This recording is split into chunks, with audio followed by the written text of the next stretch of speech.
임차권 양도요? 권리금은 남편분이 받아가셨어요. 순이의 손에서 전화기가 힘없이 떨어진다. 내 청춘이, 내 인생이 그녀의 절규가 동네 골목에 메아리친다.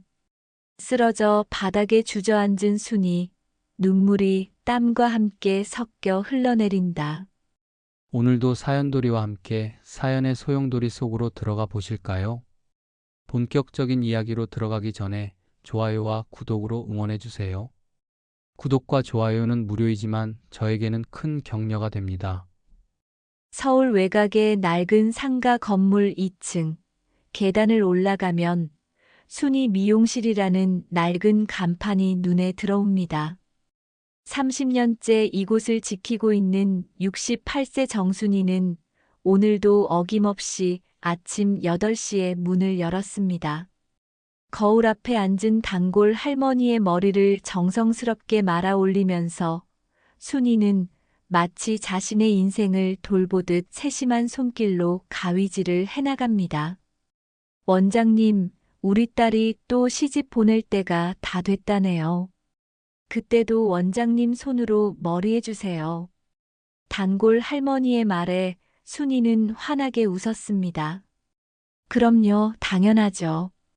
벌써 30년이 흘렀네요. 처음 오셨을 때가 엊그제 같은데 말입니다. 이곳은 단순한 미용실이 아니었습니다. 동네 아낙들이 모여 서로의 안부를 묻고 때로는 눈물을 흘리며 속마음을 털어놓는 사랑방 같은 공간이었죠. 정오가 되자 미용실은 손님들로 북적였습니다.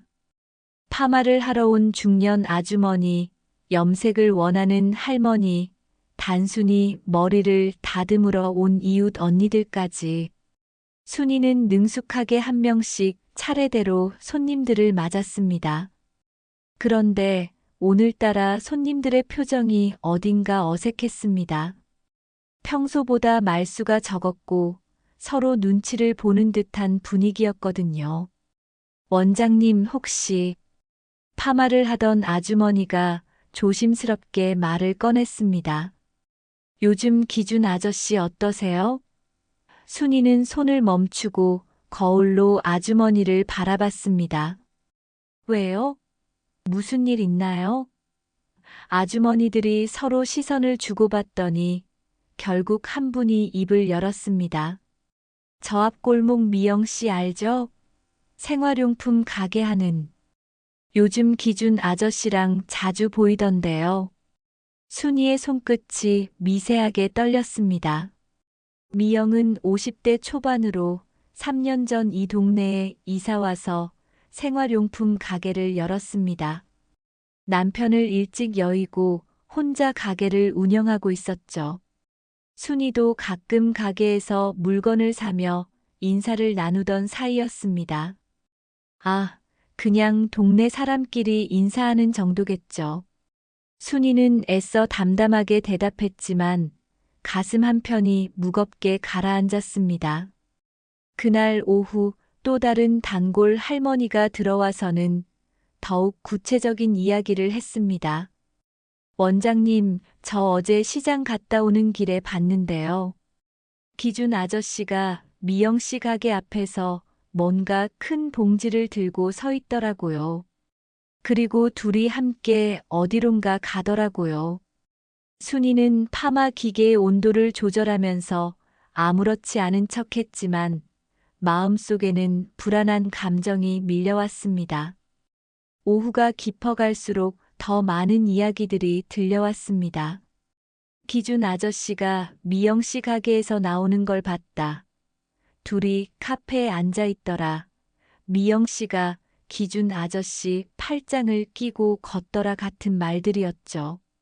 평소라면 동네 뒷담화 정도로 넘어갔을 이야기들이 오늘은 순이의 가슴을 꽉 조여왔습니다.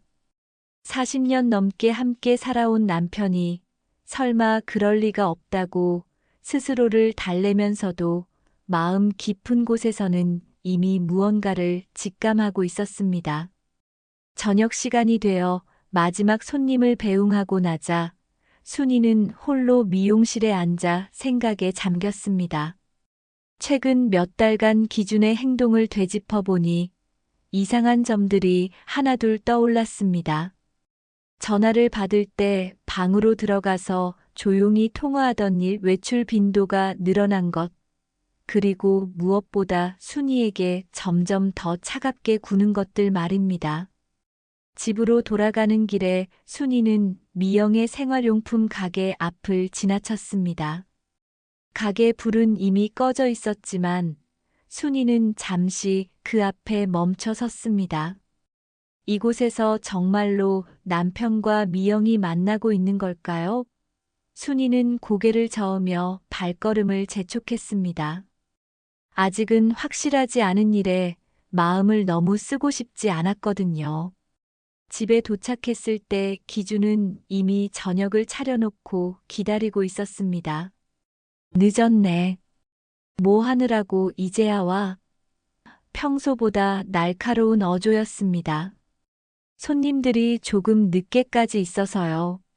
순이가 대답하자 기준은 시큰둥하게 고개만 끄덕였습니다.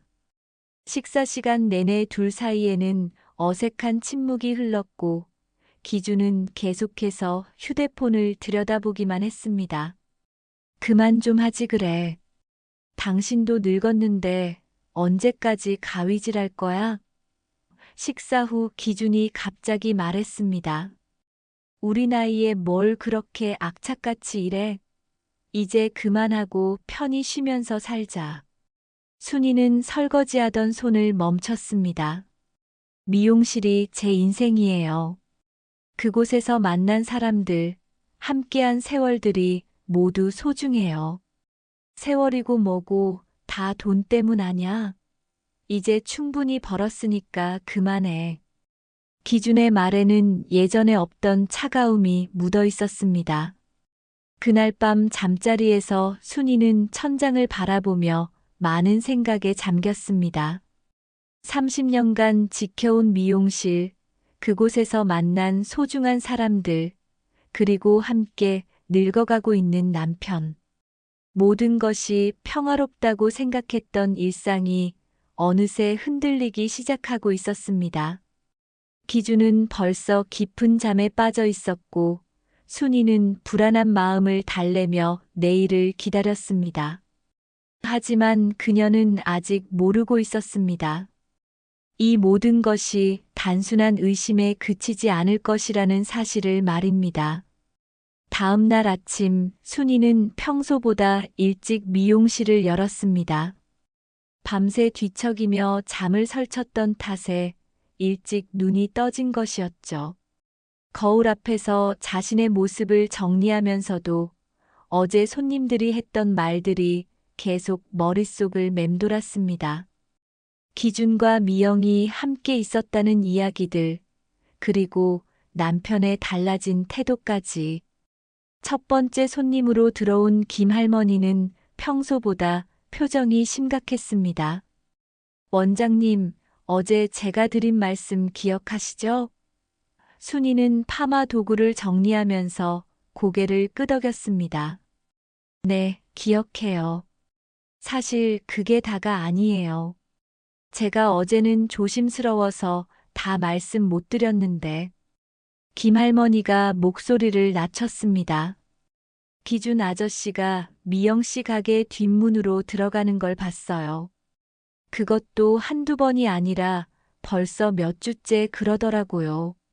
순이의 손이 미세하게 떨렸지만 애써 침착함을 유지했습니다. 아마 가게 일로 도와주는 게 아닐까요? 미영 씨가 혼자 가게를 하니까. 원장님, 그게 아니에요.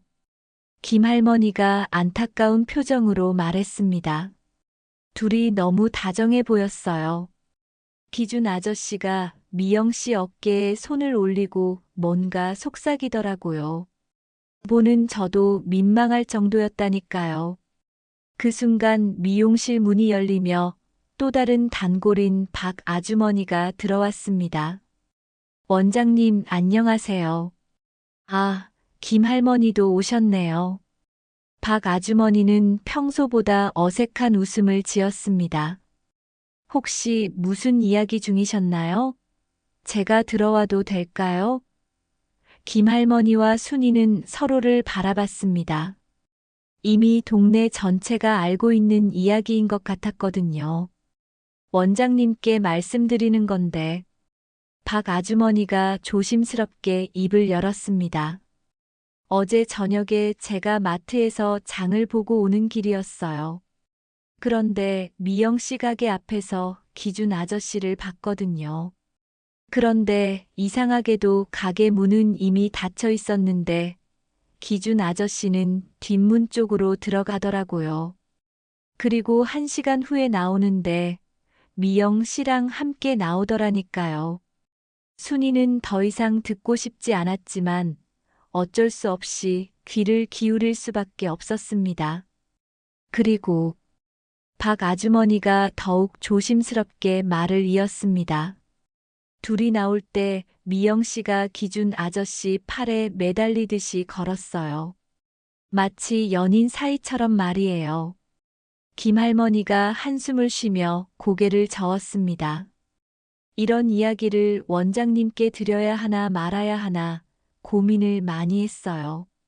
하지만 모르고 계시는 것보다는 아시는 게 나을 것 같아서 미용실 안은 무거운 침묵이 흘렀습니다. 순이는 파마 기계를 조작하면서도 머릿속이 하얘졌습니다.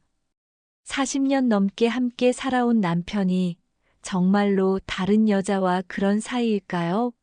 믿고 싶지 않았지만 점점 더 많은 증거들이 나타나고 있었습니다. 원장님 괜찮으세요? 얼굴이 너무 창백해 보여요. 박 아주머니가 걱정스럽게 물었습니다. 네, 괜찮아요. 그냥 좀 피곤해서 그래요. 순이는 억지로 미소를 지었지만 속으로는 무너져가고 있었습니다. 점심시간이 되자 손님들이 모두 돌아갔고 순이는 홀로 미용실에 앉아 생각에 잠겼습니다. 정말로 기준이 미영과 그런 사이일까요? 아니면 단순히 동네 사람들의 오해일까요? 그때 휴대폰에 문자가 왔습니다. 기준에게서 온 메시지였습니다. 오늘 저녁 늦을 거야. 동네 형들이랑 술 마시기로 했어. 평소 같으면 그냥 넘어갔을 문자였지만 오늘은 달랐습니다. 정말로 동네 형들과 술을 마시러 가는 걸까요? 아니면 미영을 만나러 가는 걸까요? 오후 시간에 들어온 손님은 순이와 같은 또래인 이웃 언니였습니다. 원장님, 요즘 고민이 많아 보이세요. 무슨 일 있으세요? 순이는 머리를 자르면서 조심스럽게 물었습니다. 언니, 만약에 말이에요. 남편이 다른 여자와 어울린다는 소문이 들린다면 어떻게 하시겠어요? 이웃 언니가 거울로 순이를 바라봤습니다. 혹시 기준 아저씨 이야기인가요? 순이의 표정을 본 이웃 언니가 한숨을 쉬었습니다. 원장님, 사실 저도 알고 있었어요. 하지만 어떻게 말씀드려야 할지 몰라서. 기준 아저씨가 요즘 미영 씨와 자주 만나고 있다는 건 동네에서 다 아는 사실이에요. 순이의 가슴이 쿵 하고 내려앉았습니다. 정말 그런 사이인가요? 잘은 모르겠지만 보기에는 그래 보여요. 어제도 둘이 함께 시장을 보는 걸 봤거든요. 마치 오래된 부부처럼 자연스럽더라고요. 저녁 시간이 되어 문을 닫고 집으로 돌아가는 길, 순이는 미영의 가게 앞을 지났습니다. 가게는 문이 닫혀 있었지만 뒷문 쪽에서 불빛이 새어나왔습니다. 혹시나 해서 뒷골목으로 돌아가 보니 기준의 신발이 보였습니다. 평소 집에서 신던 그 낡은 운동화 말입니다. 순이는 가슴이 두근거리는 걸 느끼면서도 더 가까이 다가갔습니다. 창문 사이로 들려오는 목소리가 있었습니다. 기준의 목소리였습니다. 미영아, 내가 빨리 정리할게. 조금만 더 기다려. 그리고 여자 목소리가 들렸습니다. 오빠, 언제까지 이렇게 숨어서 만나야 해요? 저도 이제 지쳐가요. 순이는 온몸에 힘이 빠지는 걸 느꼈습니다. 정말로 남편이 다른 여자와 그런 사이였던 것입니다. 집으로 돌아온 순이는 식탁에 앉아 기다렸습니다. 밤 10시가 넘어서야 기준이 들어왔습니다. 안 잤네.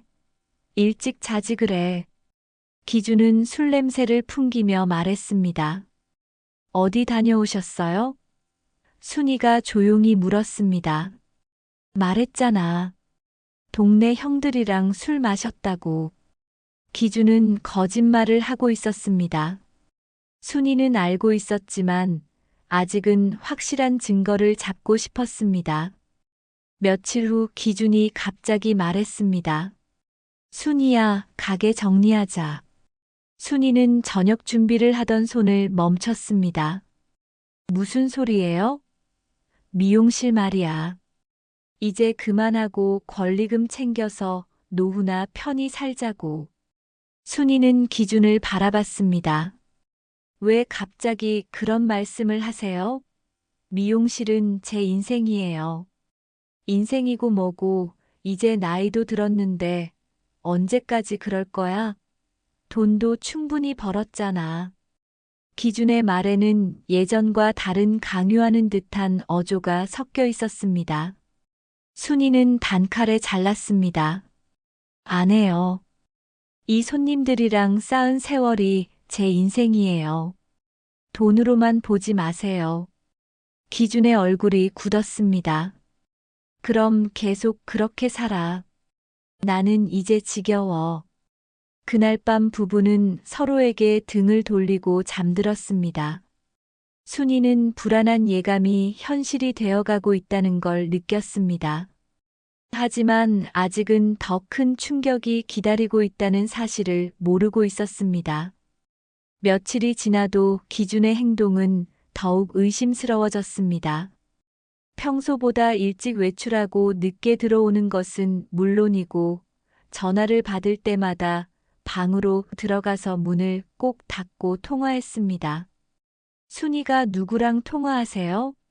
라고 물으면 그냥 친구라는 대답만 돌아왔을 뿐이었죠. 하지만 기준의 목소리 톤이나 표정을 보면 단순한 친구와의 통화가 아니라는 걸 직감할 수 있었습니다. 어느 날 아침 순이는 미용실 준비를 하면서 기준에게 물었습니다. 오늘도 어디 가세요? 은행 볼 일이 있어서. 기준은 평소보다 서둘러 나가면서도 계속 휴대폰을 확인하고 있었습니다. 순이는 창문으로 남편의 뒷모습을 지켜봤습니다. 은행은 반대 방향인데 기준은 미영의 가게 쪽으로 걸어가고 있었거든요. 미용실에 첫 손님이 들어왔을 때 순이는 여전히 불안한 마음을 떨칠 수 없었습니다. 원장님, 얼굴이 안 좋아 보여요. 무슨 걱정 있으세요? 단골 할머니가 걱정스럽게 물었습니다. 아니에요. 그냥 잠을 못 잤어서 그래요. 순이는 애써 웃음을 지었지만 속으로는 계속 남편 생각만 하고 있었습니다. 오전이 지나고 점심시간이 되었을 때 또 다른 단골인 최 아주머니가 들어왔습니다. 원장님, 어제 기준 아저씨 봤어요. 어디서요? 부동산 사무소에서요. 미영 씨랑 함께 있더라고요. 뭔가 서류를 보면서 심각하게 이야기하고 있었어요. 순이의 가슴이 덜컥 내려앉았습니다. 부동산에서요? 네, 그것도 1시간 넘게 있었어요. 제가 지나가면서 2번 봤거든요. 그 이야기를 들은 순이는 더 이상 집중할 수 없었습니다. 남편이 미영과 함께 부동산에서 무슨 일을 했을까요? 혹시 정말로 둘이 함께 살 집을 알아보고 있는 건 아닐까요? 불길한 예감이 점점 커져갔습니다. 오후 손님들도 비슷한 이야기를 했습니다.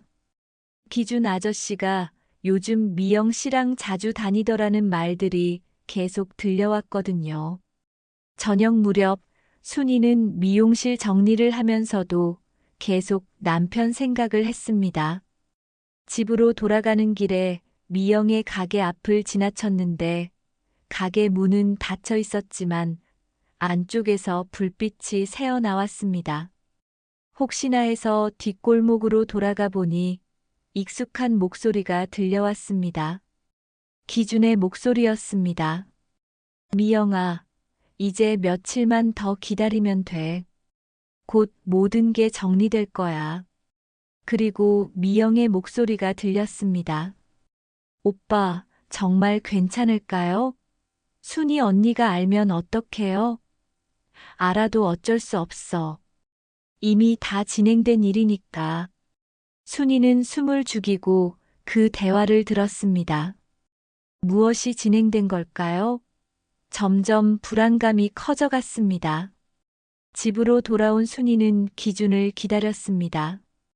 밤 10시가 넘어서야 기준이 들어왔는데 평소보다 기분이 좋아 보였습니다.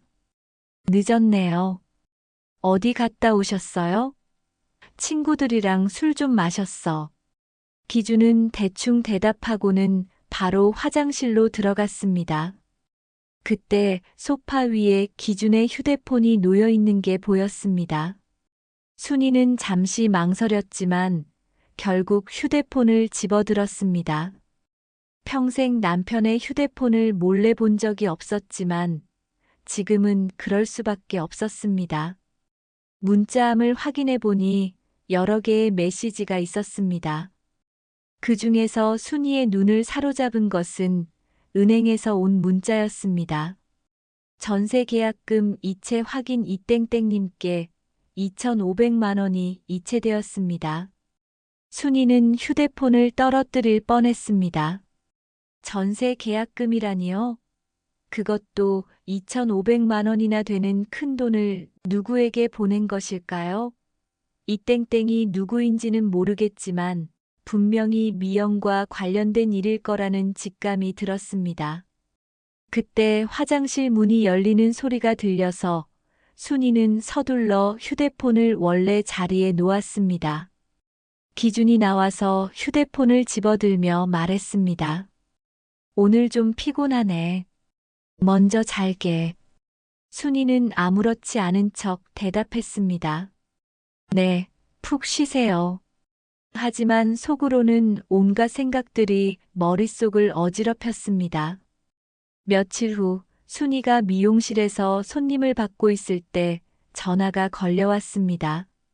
건물주 김 사장에게서 온 전화였습니다.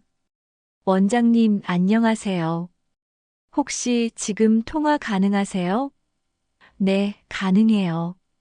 미용실 임대 계약 정리 잘 되셨죠? 순이는 순간 무슨 말인지 이해할 수 없었습니다. 죄송한데요, 무슨 말씀이신지. 모르세요? 남편분이 어제 오셔서 임차권 양도 계약을 체결하셨는데요. 김 사장의 말에 순이는 전화기를 놓칠 뻔했습니다.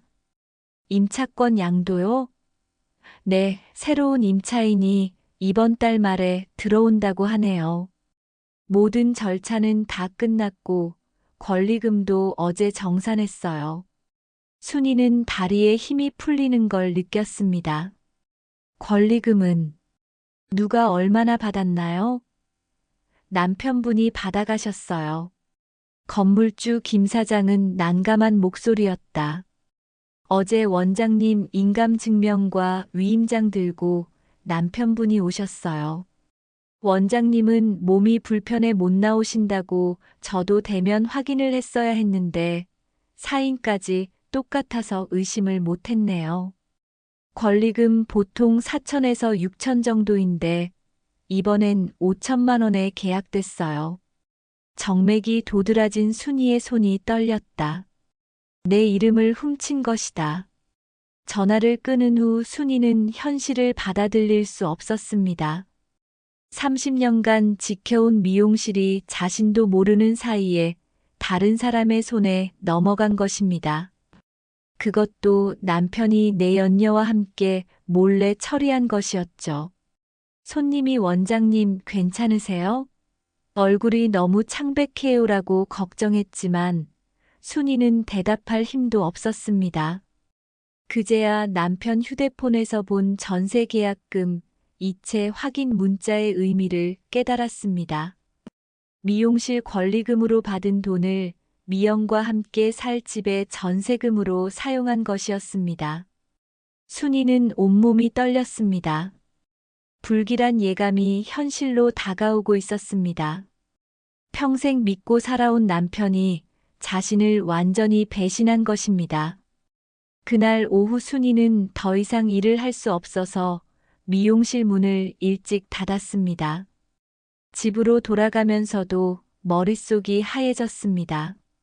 30년간 피땀 흘려 일군 미용실, 그곳에서 만난 소중한 사람들 함께 울고 웃으며 쌓아온 추억들이 모두 하루아침에 사라진 것입니다. 순이는 집 앞에 서서 한참 동안 그 충격적인 현실을 받아들이려 노력했습니다. 집으로 돌아온 순이는 기준이 올 때까지 기다렸습니다. 건물주에게서 들은 충격적인 소식을 어떻게 받아들여야 할지 모르겠었거든요. 30년간 지켜온 미용실이 자신도 모르는 사이에 다른 사람의 손에 넘어갔다는 사실이 아직도 믿기지 않았습니다.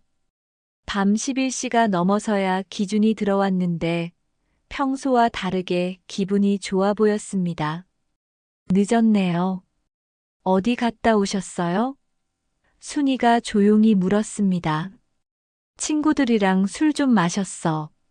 기준은 대충 대답하고는 바로 화장실로 향했습니다.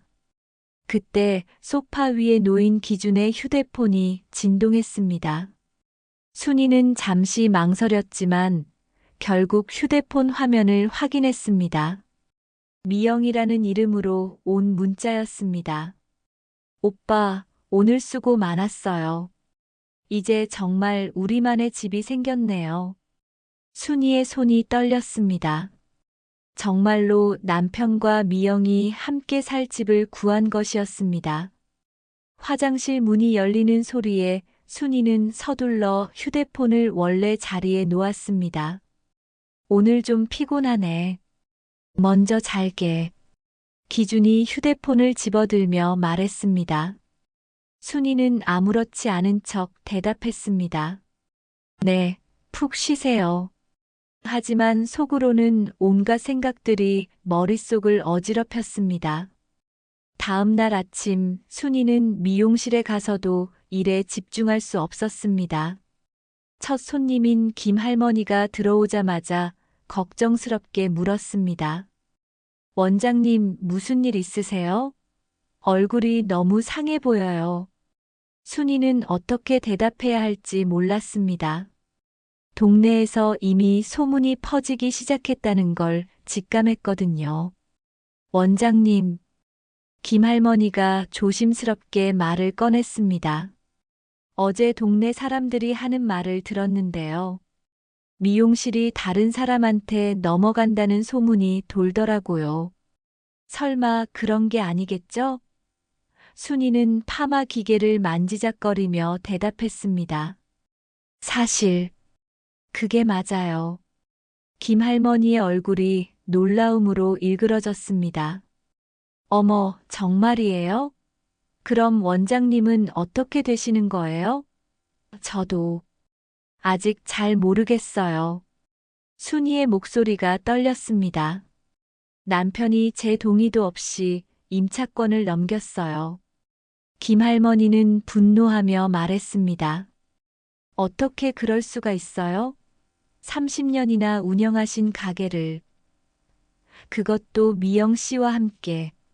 순이가 말끝을 흐렸습니다. 점심시간 무렵 동네에서는 소문이 더욱 구체적으로 퍼지기 시작했습니다. 기준이가 미용실 권리금 받아서 미영이랑 집 얻었다더라. 순이 원장님도 모르게 몰래 계약했다더라는 말들이 손님들을 통해 들려왔습니다. 순이는 그럴 때마다 애써 태어난 척했지만 가슴 한편이 무너져 내리는 걸 느꼈습니다. 원장님, 어제 기준 아저씨 봤어요. 오후에 들어온 박 아주머니가 말했습니다. 미영 씨랑 부동산에서 나오더라고요. 둘이 완전 신나 보이던데요. 순이는 가위질하던 손을 멈췄습니다. 부동산에서요? 네, 계약서 같은 거 들고 나오더라고요. 미영 씨가 기준 아저씨 팔짱 끼고 완전 좋아하던데요. 오후가 깊어갈 무렵 미용실 문이 열리며 낯선 젊은 여성이 들어왔습니다. 안녕하세요. 혹시 정순이 원장님이세요? 네, 그런데요. 저는 다음 주부터 여기 들어올 김민정이에요. 미용실을 인수받아서 새로 인테리어 할 예정이거든요. 김민정은 예의 바르게 인사했지만 순이에게는 자신의 자리를 빼앗는 사람으로만 보였습니다. 김민정은 고개를 깊게 숙였다. 원장님 실례가 될까봐 많이 망설였습니다. 명도일 지나면 바로 공사 들어가야 해서 인사만 드리러 왔습니다. 기존 물건은 관리실과 절차대로 보관하겠습니다. 김민정의 말에 순이는 복잡한 감정이 들었습니다. 미용실을 넘겨받는 사람은 죄가 없었지만 그래도 마음이 편하지 않았습니다.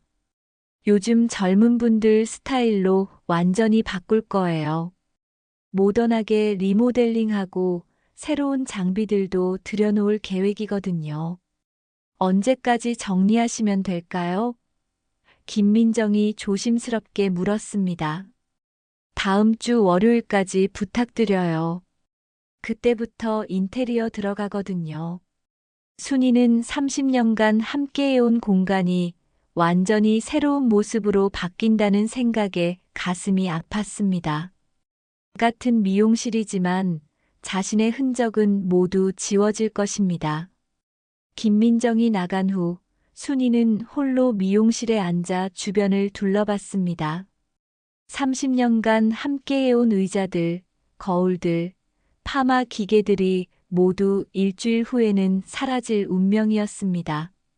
새로운 사람이 새로운 인테리어로 이 공간을 완전히 바꿔놓을 것입니다. 순이의 흔적은 아무것도 남지 않겠죠. 그때 미용실 문이 열리며 미영이 들어왔습니다. 마치 자신의 승리를 확인하러 온 것 같은 당당한 모습이었습니다. 언니 들었어요. 새 사장님이 인사하러 왔다면서요? 미영은 순이를 보고도 전혀 미안한 기색이 없었습니다. 언니도 이제 편히 쉴 수 있게 됐네요. 미영 씨. 순이는 분노와 절망이 뒤섞인 감정으로 미영을 바라봤습니다. 당신이 어떻게 이럴 수가 있어요? 이럴 수가 있다니요? 전 그냥 기준 오빠가 하자는 대로 한 것뿐이에요. 미영의 목소리에는 조금의 죄책감도 없었습니다. 언니도 이제 나이가 있으시니까 손목도 아프고 힘드시잖아요. 30년간 제가 피땀 흘려 지켜온 이곳을 당신이 뭔데 그런 말을 해요? 순이의 목소리가 떨렸습니다. 30년이면 충분히 하신 거 아닌가요? 이제 젊은 사람이 새롭게 꾸며서 더 좋게 만들 거예요. 미영은 마치 당연한 일인 양 말했습니다. 기준 오빠가 권리금도 제대로 받으셨으니까 언니도 그 돈으로 편히 사세요. 그 돈은 어디 갔는지 다 알고 있어요. 순이가 분노하며 말했습니다. 당신과 전세 얻는데 쓰셨죠? 미영의 얼굴에 잠시 당황한 기색이 스쳤지만 곧 태연하게 대답했습니다. 저희는 새로운 시작을 하는 거예요. 둘이서 행복하게 살 거라고요. 순이는 미영의 당당한 태도에 더욱 분노했습니다. 그날 저녁 집으로 돌아온 순이는 기준을 기다렸습니다. 하지만 기준은 평소보다 더 늦게 들어왔고 들어오자마자 말했습니다. 순이야, 이제 다 정리됐어. 새 임차인이 다음 주부터 들어간다더라. 순이는 남편의 뻔뻔한 태도에 분노했습니다. 그 권리금은 어디 갔나요? 뭔 소리야? 당연히 우리가 받은 거지. 기준이 대답했습니다. 우리라니요? 저는 아무것도 못 받았는데요. 부부인데 뭘 따로 생각해. 그 돈으로 편히 살면 되잖아. 하지만 순이는 알고 있었습니다. 그 돈이 미영과 함께 살 집의 전세금으로 쓰였다는 걸 말입니다. 미영 씨와 전세 얻으신 거 다 알고 있어요. 순이의 말에 기준의 얼굴이 순간적으로 굳었습니다. 뭘 알고 있다는 거야? 휴대폰 문자 봤어요. 미영 씨가 보낸 거. 기준은 더 이상 숨기지 않기로 한 듯 말했습니다. 그래, 맞아. 이제 미영이와 새로운 인생을 살 거야. 당신과는 더 이상 함께할 수 없어. 40년 넘게 함께 살아온 남편의 입에서 나온 냉정한 말에 순이는 말을 잃었습니다. 모든 것이 이미 돌이킬 수 없는 상황이 되어버렸다는 걸 깨달았습니다. 미용실도 남편도 잃고 이제 정말로 혼자가 된 것입니다. 미용실 문 앞에는 명도일 통지서가 붙어 있었다.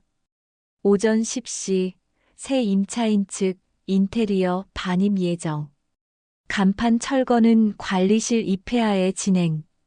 집기류는 박스 포장 후 외부 창고로 임시 보관. 14일 내 인수 없을 시 폐기. 활자 하나하나가 칼날처럼 박혔다.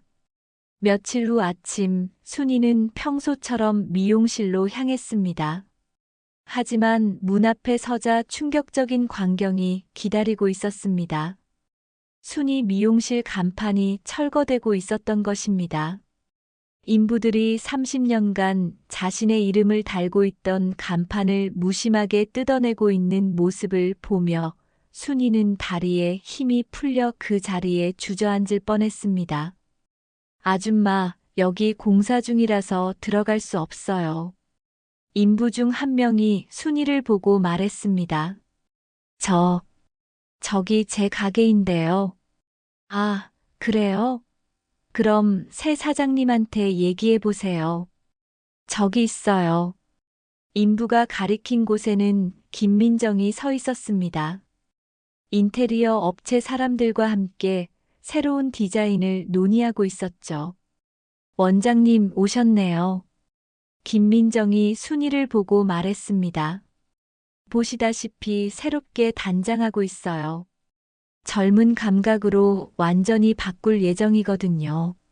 순이는 자신의 간판이 바닥에 버려진 걸 보며 눈물이 쏟아질 것 같았습니다. 제 물건들은 어떻게 된 거예요? 아, 남편분이 어제 다 정리해 가셨어요. 필요한 건 가져가고 나머지는 처분했다고 하더라고요. 순이는 미용실 안을 들여다봤습니다. 30년간 자신과 함께했던 의자들, 거울들, 파마 기계들이 모두 사라져 있었습니다. 마치 자신의 존재 자체가 지워진 것 같은 기분이었습니다. 벽면에는 새로운 인테리어 도면이 붙어 있었고 완전히 다른 모습으로 변할 예정이라는 걸 한눈에 알 수 있었습니다. 원장님, 너무 서운해하지 마세요. 김민정이 말했습니다. 시대가 변했잖아요. 젊은 고객들을 위해서는 새로운 스타일이 필요해요. 순이는 더 이상 들을 수 없었습니다. 30년간 쌓아온 모든 것이 하루아침에 사라지고 새로운 세대의 감각으로 완전히 바뀐다는 현실을 받아들이기 힘들었거든요. 그 순간 동네 사람들이 하나둘 구경하러 모여들기 시작했습니다. 어머, 정말 간판까지 바꾸는구나. 순이 원장님 30년 세월이 저렇게 사라지는구나라는 수군거림이 들렸습니다. 순이는 모든 시선이 자신에게 집중되는 걸 느끼며 더욱 위축되었습니다. 마치 자신이 시대에 뒤떨어진 사람처럼 여겨지는 기분이었습니다. 원장님, 단골 김할머니가 안타까운 표정으로 다가왔습니다. 이렇게 될 줄 몰랐어요. 기준 아저씨가 어떻게 이럴 수가 있어요? 순이는 눈물을 참으며 대답했습니다. 이미 끝난 일이에요. 하지만 목소리가 떨리는 걸 숨길 수 없었습니다. 30년. 제 청춘이, 제 인생이.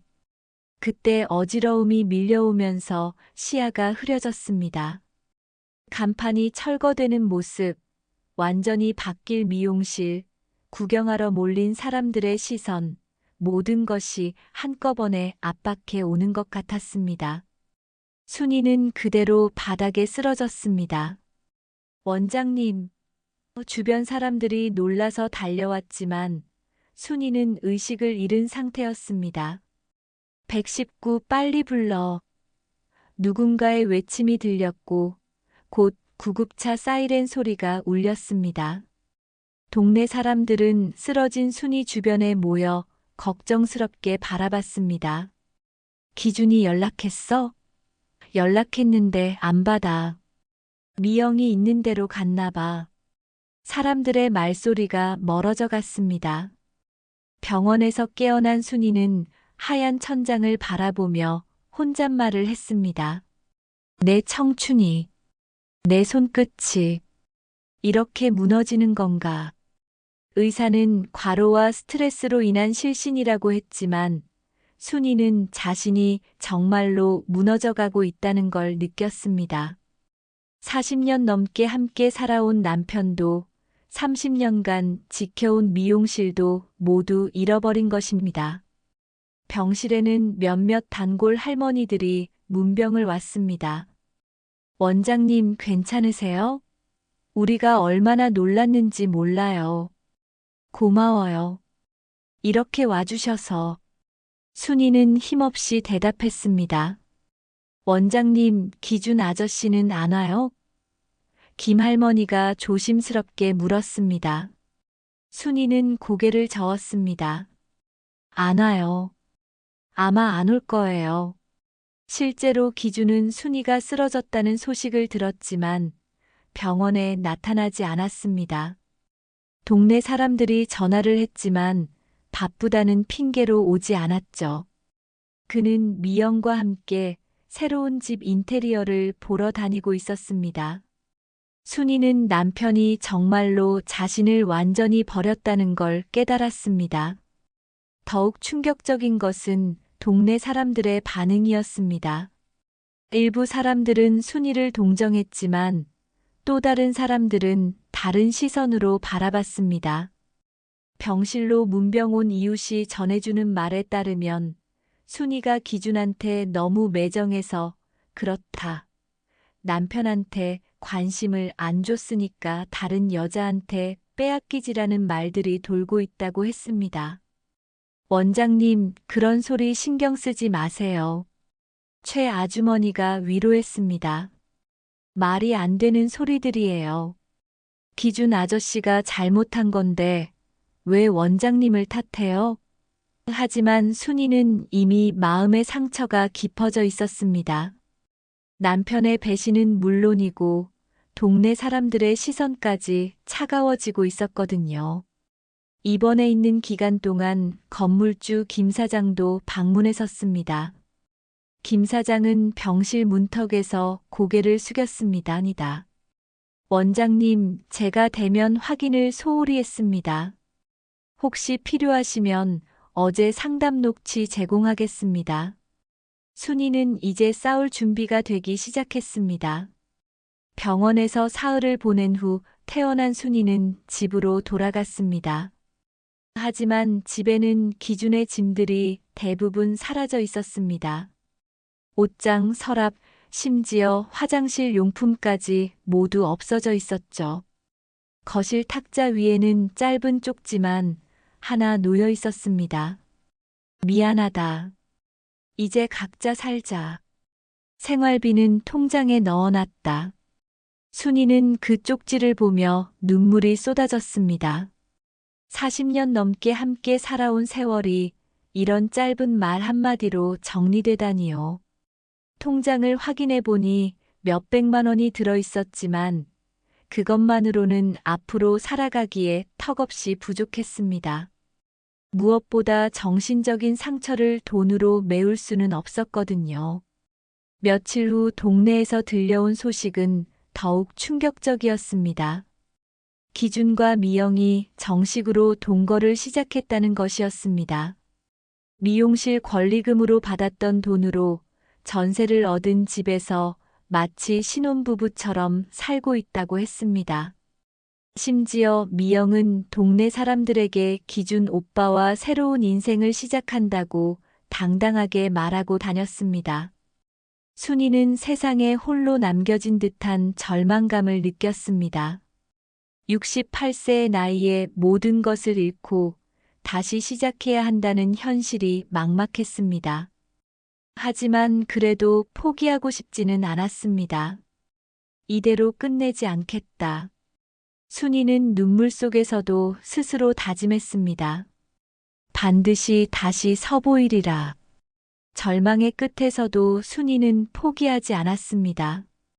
퇴원 후 며칠간 순이는 집에서 혼자 시간을 보냈습니다.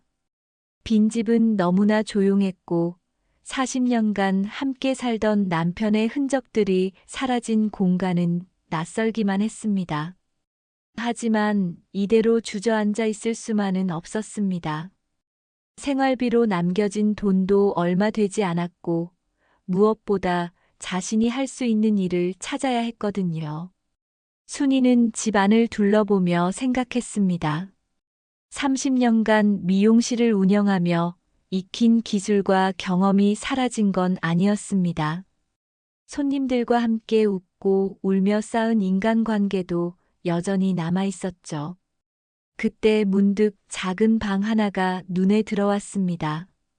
기준이 서재로 쓰던 공간이었는데 이제는 비어 있었습니다. 여기서 작게나마 다시 시작해 볼까? 순이는 혼잣말을 하며 그 방을 둘러봤습니다. 크지는 않았지만 미용 의자 하나와 간단한 도구들을 놓기에는 충분한 공간이었습니다.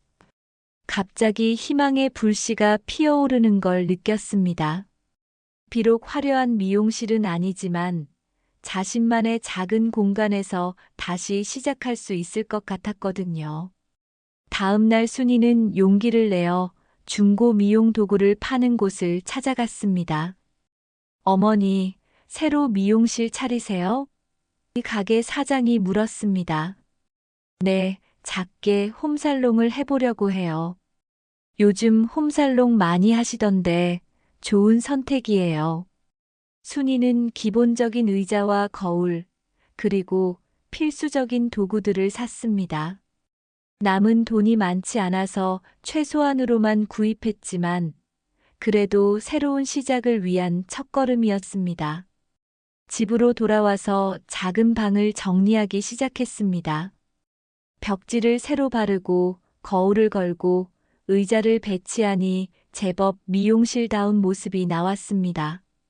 비록 30년간 운영했던 큰 미용실에 비할 바는 아니었지만 순이에게는 새로운 희망의 공간이었습니다. 구청을 다녀와 간단한 신고도 마쳤습니다. 작은 방 하나는 합법적으로 순이 홈살롱이 되었습니다. 아니다. 순이 홈살롱이라고 작은 팻말도 만들어서 문 앞에 걸었습니다. 처음에는 부끄러웠습니다. 30년간 작게나마 미용실을 운영했던 사람이 이제는 집 한 구석에서 작은 홈살롱을 한다는 게 자존심이 상했거든요. 하지만 시작이 반이라고 용기를 내어 몇몇 단골 할머니들에게 연락을 했습니다. 할머니, 제가 집에서 작게 홈살롱을 시작했어요. 시간 나시면 한번 와보세요.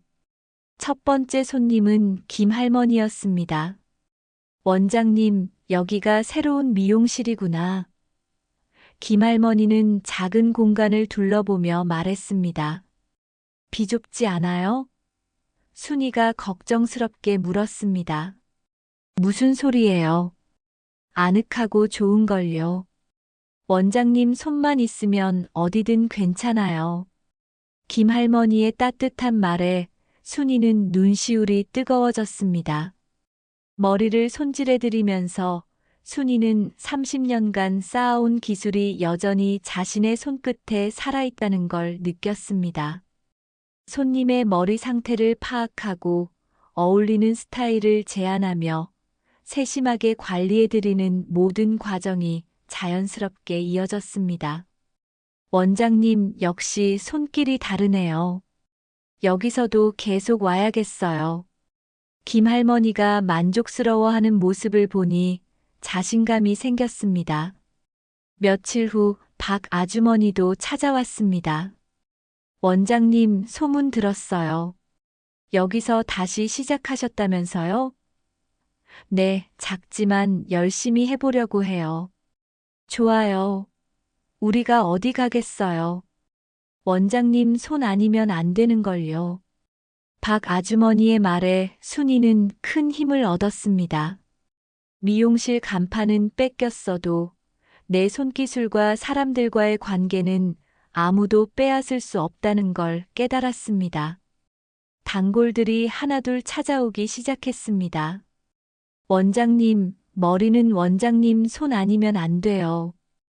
여기가 더 아늑하고 좋은 것 같아요. 손님들의 따뜻한 말 한마디 한마디가 순이에게는 큰 위로가 되었습니다. 30년간 함께해온 인연들이 작은 홈살롱에서도 계속 이어지고 있었거든요. 어느 날 최 아주머니가 와서 말했습니다. 원장님, 기준 아저씨 소식 들었어요? 무슨 소식이요? 미영이한테 벌써 실증 났나 봐요. 요즘 둘이 자주 싸운다더라고요. 순이는 별로 관심 없다는 듯 대답했습니다. 그런 일에는 더 이상 신경 쓰고 싶지 않아요. 저는 제 일에만 집중하려고요. 그 말을 하면서 순이는 자신이 정말로 변했다는 걸 느꼈습니다. 예전 같았으면 남편과 미영의 소식에 밤잠을 설쳤을 텐데, 이제는 그보다는 자신의 새로운 삶에 더 관심이 있었습니다. 홈살롱이 점점 안정되어 가고 있었고, 손님들과의 관계도 더욱 깊어지고 있었거든요. 원장님이 정말 달라지셨어요. 김 할머니가 말했습니다. 예전보다 더 당당해 보여요. 그런가요? 네, 힘든 일을 겪으면서 더 강해지신 것 같아요. 보기 좋아요. 할머니의 말에 순이는 거울 속 자신의 모습을 바라봤습니다. 주름은 깊어졌지만 눈빛은 예전보다 더 단단해져 있었습니다. 며칠 후 순이는 법률 상담소를 찾았습니다. 기준의 배임과 위조 행위에 대해 문의하기 위해서였습니다. 배우자의 동의 없이 임차권을 양도한 것은 명백한 문제가 있습니다. 변호사가 설명했습니다. 권리금도 부부 공동 재산인데 일방적으로 처분한 것도 문제고요. 순이는 법적 대응을 결심했습니다. 더 이상 당하고만 있을 수는 없었거든요. 미용실 간판은 뺏겼어도 내 손기술과 사람들의 마음은 아무도 못 빼앗아. 순이는 홈살롱에서 손님을 맞으며 혼잣말을 했습니다. 30년간 쌓아온 기술과 경험, 그리고 사람들과의 신뢰관계는 여전히 자신의 것이었습니다. 오히려 이 어려움을 통해 더 강해진 자신을 발견하고 있었습니다. 홈살롱은 점점 단골들로 붐비기 시작했습니다. 입소문을 듣고 새로운 손님들도 찾아왔습니다. 여기 원장님이 정말 실력이 좋다더라. 30년 경력이라더라. 순이는 손님들에게 따뜻하게 말했습니다. 머리칼이 잘라도 또 자라듯 인생도 다시 살아나는 거예요. 자신에게 하는 말이기도 했습니다. 순이는 다시 희망을 붙잡으며 새로운 내일을 그려보기 시작했습니다. 법원 건물 앞에 선 순이는 깊게 숨을 들이쉬었습니다. 몇 달간의 준비 끝에 드디어 법정에서 기준과 미영을 마주할 날이 왔습니다. 변호사는 충분한 증거를 확보했다고 했지만 여전히 떨리는 마음을 감출 수 없었습니다. 40년 넘게 함께 살았던 남편을 법정에서 만난다는 것이 현실로 다가오니 복잡한 감정이 밀려왔거든요. 법정 안으로 들어서자 기준과 미영이 이미 앉아 있었습니다. 기준은 순이와 눈을 마주치지 않으려 애썼고 미영은 여전히 당당한 표정이었습니다. 순이는 그들을 바라보며 마음을 다잡았습니다. 오늘은 30년간 지켜온 자신의 권리를 되찾는 날이었습니다. 더 이상 당하고만 있을 순이가 아니었거든요. 모두 기립하시기 바랍니다. 법정 직원의 목소리와 함께 판사가 입장했습니다. 중년의 여성 판사였는데 단정한 인상이었습니다. 박기준, 이미영을 상대로 한 재산분할 및 손해배상 청구 사건을 개정합니다. 판사의 선언과 함께 본격적인 재판이 시작되었습니다. 순이의 변호사가 먼저 입을 열었습니다. 피고 박기준은 원고와의 혼인 관계에도 불구하고 원고의 동의 없이 30년간 운영해온 미용실의 임차권을 일방적으로 양도했습니다. 변호사는 차근차근 사건의 경위를 설명했습니다. 이는 명백한 배임 행위이며 부부 공동 재산인 권리금을 임의로 처분한 불법 행위입니다. 기준의 변호사가 반박했습니다. 부부간의 재산은 공동으로 관리할 권리가 있으며 피고는 노후 준비를 위해 적절한 조치를 취한 것입니다. 하지만 순이의 변호사가 준비한 증거들이 하나씩 제시되면서 기준의 입장은 점점 불리해졌습니다.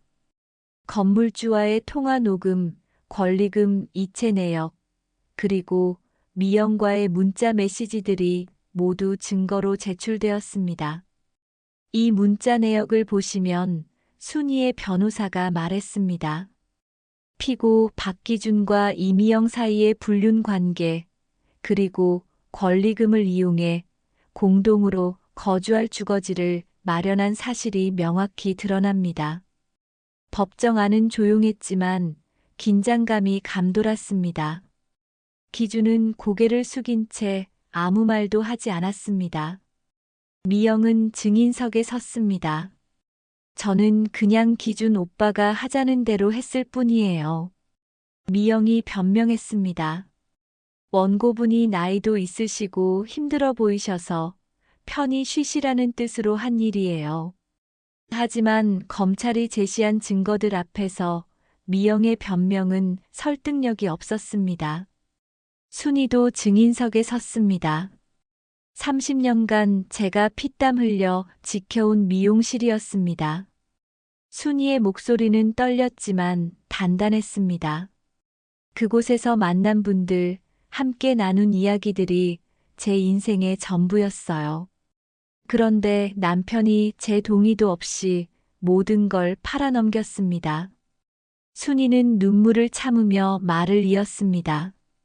권리금도 제가 일해서 만든 건데 다른 여자와 살 집 마련하는데 써버렸어요.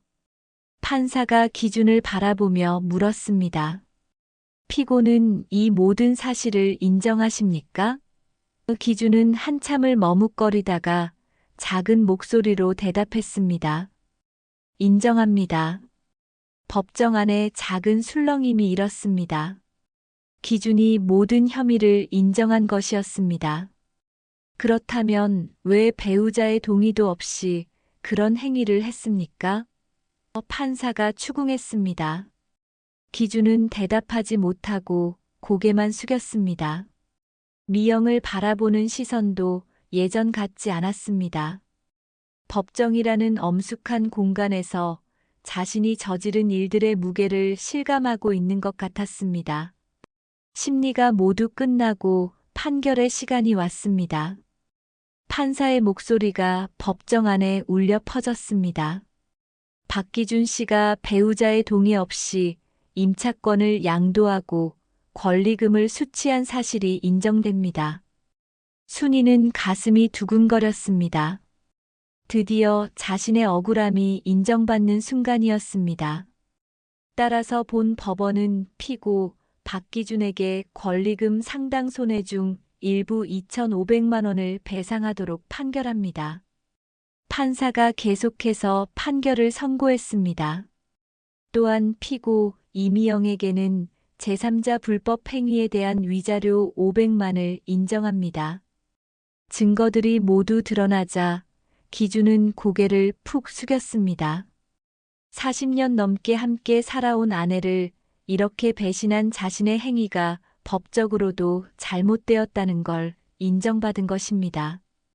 미영은 여전히 불만스러운 표정이었지만 법의 판단 앞에서는 어쩔 수 없었습니다. 판결이 끝난 후 순이는 단호히 외쳤습니다. 당신은 내 인생을 팔아넘겼어. 하지만 내 삶까지 망치진 못해. 순이의 목소리에는 더 이상 과거의 연약함이 없었습니다. 모든 고통과 시련을 겪으며 강해진 여성의 당당함이 있었습니다. 기준은 순이의 말을 듣고도 고개를 들지 못했습니다. 법정을 나서면서 미영은 복도에서 차갑게 웃었습니다. 이게 끝이 아니에요. 우리는 여전히 함께 살 거라고요. 하지만 기준의 반응은 달랐습니다. 법정에서 모든 진실이 밝혀지고 자신의 행위가 얼마나 비열했는지 깨달은 후였거든요. 기준은 미영조차 외면한 채 쓸쓸히 법원을 떠났습니다. 순이는 변호사와 함께 법원 계단을 내려오며 깊은 숨을 쉬었습니다. 몇 달간의 법정 다툼이 끝났고 자신의 권리를 일부나마 되찾을 수 있게 되었습니다. 완전한 승리는 아니었지만 그래도 정의는 실현되었습니다. 더 중요한 건 순이 자신이 더 이상 당하고만 사는 사람이 아니라는 걸 증명한 것이었습니다. 법정에서 승리한 지 몇 주가 지났습니다. 순이는 손해배상으로 받은 돈 일부로 홈살롱을 조금 더 확장했습니다. 작은 방 하나를 더 개조해서 2명의 손님을 동시에 받을 수 있게 했죠. 비록 예전의 큰 미용실에 비할 바는 아니었지만 순이에게는 새로운 희망의 공간이었습니다. 무엇보다 자신의 힘으로 다시 일어섰다는 자부심이 있었거든요. 원장님, 여기가 훨씬 좋은 것 같아요. 김할머니가 새로 꾸민 홈살롱을 둘러보며 말했습니다. 아늑하고 편안해서 마치 집에 온 것 같아요. 순이는 환하게 웃었습니다. 정말 다행이에요. 처음엔 어떻게 될지 걱정이 많았거든요. 무슨 걱정이요? 원장님 손기술은 어디 가지 않잖아요. 점점 더 많은 단골들이 찾아왔습니다. 예전 미용실에서 만났던 분들뿐만 아니라 입소문을 듣고 온 새로운 손님들도 있었습니다. 여기 원장님이 정말 실력이 좋다더라. 30년 경력에 친절하기까지 하다니. 순이는 손님들과 대화를 나누면서 예전보다 더 여유로워진 자신을 발견했습니다. 어느 날 박 아주머니가 와서 말했습니다. 원장님, 기준 아저씨 소식 들었어요? 무슨 소식인데요? 미영이한테 완전히 버림받았대요. 법정일 이후로 사이가 나빠지더니 결국 헤어졌다고 하더라고요. 순이는 잠시 멈칫했지만 곧 담담하게 대답했습니다. 그런 일에는 더 이상 관심 없어요. 제 삶에 집중하려고요. 실제로 기준은 미영에게도 버림받은 상태였습니다. 법정에서 모든 진실이 드러나고 손해배상까지 해야 하는 상황이 되자 미영은 기준을 차갑게 대하기 시작했습니다. 오빠가 이렇게 무능할 줄 몰랐어요. 법정에서 그렇게 무기력하게 당하다니. 결국 미영은 다른 남자를 만나며 기준을 떠났습니다. 혼자 남은 기준은 동네에서 완전히 고립되었습니다. 사람들은 아내를 배신한 배은망덕한 놈이라며 손가락질했고 예전에 함께 어울리던 친구들도 거리를 두기 시작했습니다. 기준은 술로 나날을 보내며 쓸쓸한 말년을 맞게 되었습니다. 40년 넘게 함께한 아내와 30년간 일군 생활 터전을 모두 잃고 잠깐의 욕망 때문에 모든 것을 잃어버린 것입니다. 반면 순이는 나날이 더 활기찬 모습이었습니다. 원장님, 요즘 정말 달라 보여요. 최 아주머니가 말했습니다. 예전보다 훨씬 당당하고 밝아 보여요. 많은 일을 겪으면서 깨달은 게 있어요. 순이가 대답했습니다. 머리칼이 잘라도 또 자라듯 인생도 다시 살아나는 거더라고요. 홈살롱은 점점 단골들로 붐볐습니다. 순이는 손님들 한 분 한 분에게 더욱 세심한 관심을 기울였습니다. 큰 미용실에서는 바쁘다는 핑계로 놓쳤던 작은 대화들, 손님들의 고민 상담, 따뜻한 차 한 잔의 여유까지. 홈살롱에서는 모든 것이 가능했습니다. 원장님, 여기 오면 마음이 편해져요. 새로운 손님이 말했습니다. 다른 미용실들은 너무 바쁘고 시끄러운데 여기는 정말 아늑해요. 고맙습니다. 저도 손님들과 이렇게 이야기 나누는 게 좋아요. 순이는 진심으로 말했습니다. 예전에는 매출과 효율만 생각했다면 이제는 진정한 소통의 즐거움을 알게 된 것입니다. 어느 날 동네에서 순이에 대한 새로운 소문이 돌기 시작했습니다. 순이 원장님 정말 대단하다더라. 남편한테 그렇게 당하고도 다시 일어섰다니. 법정에서도 당당하게 맞섰다더라. 예전에는 동정과 연민의 대상이었던 순이가 이제는 존경과 부러움의 대상이 되었습니다.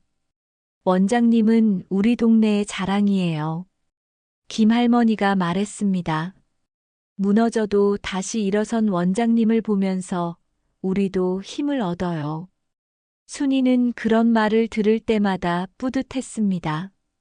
자신의 경험이 다른 사람들에게도 희망을 준다는 걸 알게 되었거든요.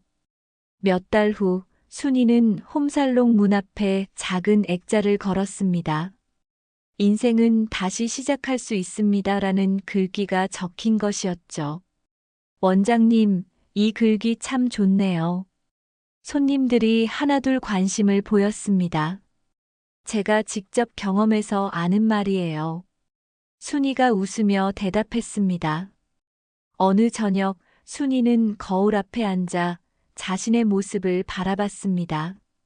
주름은 여전히 깊었고 머리도 더 휘어졌지만 눈빛은 그 어느 때보다 강했습니다. 68세의 나이에 모든 것을 잃고 다시 시작한다는 게 쉽지 않았지만 해낼 수 있었습니다. 무엇보다 자신의 힘으로 일어섰다는 자부심이 있었거든요. 무너져도 다시 일어선 원장님. 이제 동네 사람들은 순이를 이렇게 불렀습니다. 30년간 지켜온 미용실을 잃었지만 대신 더 소중한 것을 얻었습니다. 자신에 대한 믿음, 사람들과의 진정한 관계, 그리고 어떤 어려움도 이겨낼 수 있다는 확신 말입니다. 한편 기준은 동네 술집에서 혼자 술을 마시며 후회하고 있었습니다. 40년 넘게 함께한 아내의 소중함을 이제야 깨달았지만 이미 늦어버린 후였습니다.